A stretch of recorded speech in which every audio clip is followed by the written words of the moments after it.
26 bob. İbrahimning zamonida Qanonda bir qitim ocharchilik yuz bergan edi.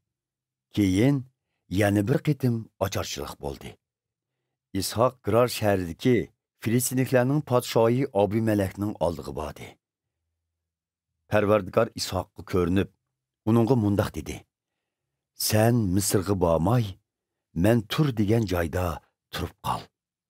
Sen bu yerda tutsang, men sana yor bo'laman, hamda seni baxtli qilaman.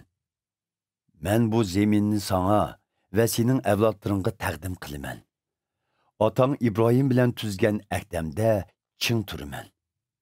Men sana osmondagi yulduzlardek nurg'un avlod beraman, hamda bu butkul zeminni ularga taqdim qilaman. Sening avlodlaring orqali yer yuzidagi butkul xalqlar baxt topadi. Chunki İbrahim bana itoat qilib, bütün qonun va amr farmonlarimga rioya qildi." Shuning bilan İshaq Gerarda turib qoldi. Uning ayoli Ribaqa intayin go'zal edi. Yerlik kishilar uningdan ayoli Ribaqani kim deb so'rasa, u uni o'z singlim dedi. Chunki u yerlik kishilarning o'zini o'ltirib yetib, Ribaqani elib ketishidan qo'rqatdi. İshaq u yerda bir mezgil turdi.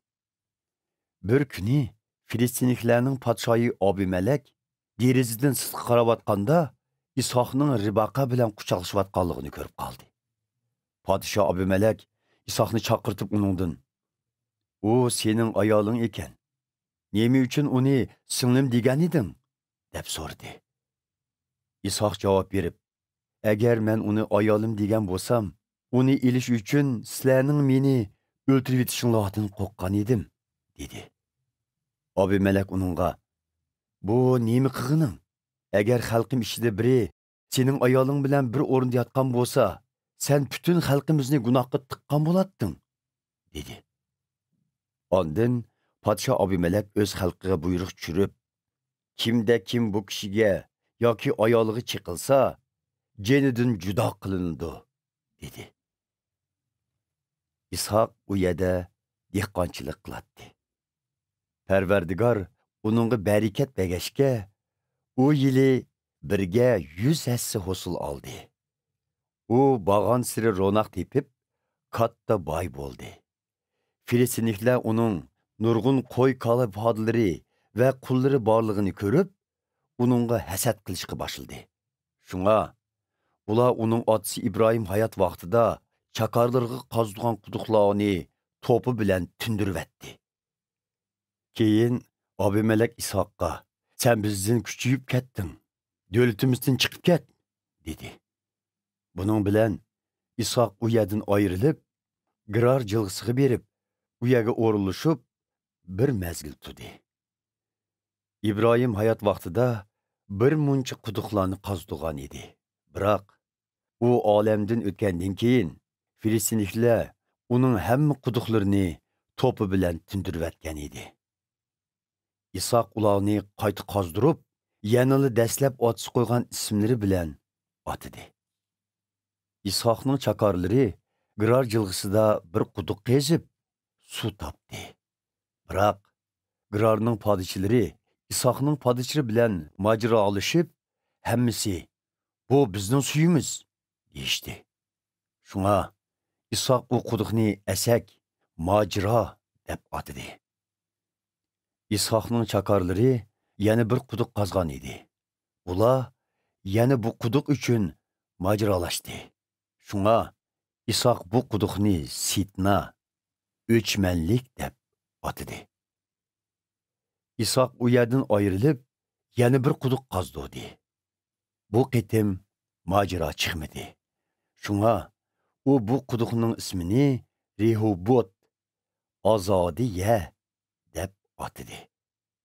U Parvardigor oxir bizni Azodiyada yashashga muyassar qildi. Biz bu yerda cho'qim ro'naq topamiz dedi. İshaq u yerdan ayrilib, Bershabaga ko'chib bordi. U kuni kechda Parvardigor uningga ko'rinib, "Men otang İbrahim e'tiqod qilgan Xudo, qo'rqmag'in. Men sanga yor. Men xizmatkorim İbrahimning sababidan sanga baxt ato qilaman va avlodlaringni ko'paytiraman" dedi. İshak u yerda qurbonlik supisini yasab, Parvardigorga ibodat qildi. Shundan keyin İshak u yerga o'rinlashib qoldi hamda uning chakorlari u yerda yana bir quduq qazdi. Podsho Abimelek Ahuzat degan maslahatchisi bilan lashkar boshliqlari Fikolni elib, Girardan İshakni ziyorat qilib keldi. İshak ularga, "Burun sizlar menga o'chmanlik qilib, meni do'latinglardan qo'g'lab chiqardinglar. Endi nima uchun yana men bilan ko'rishgili keldinglar?"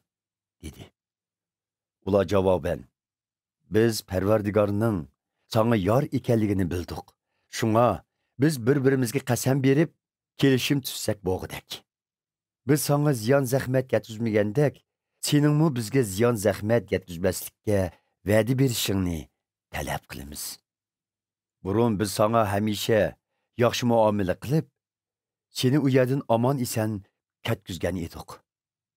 Endi Parvardigorning sanga baxt ato qilganligi aniq bo'ldi" dedi. İshak ziyofat tayyorlab, ularni mehmon qildi. Ular sahar turib, o'zaro qasam berishib, kelishim tuzishdi. İshak ular bilan do'stona xo'shlashib, ularni uzitib qo'ydi. U kuni İshakning chakorlari kelib, uningga o'zlari qazgan quduq to'g'risida xabar berib, "Biz suv topdik" dedi. U quduqni Shaba, qasam deb atadi.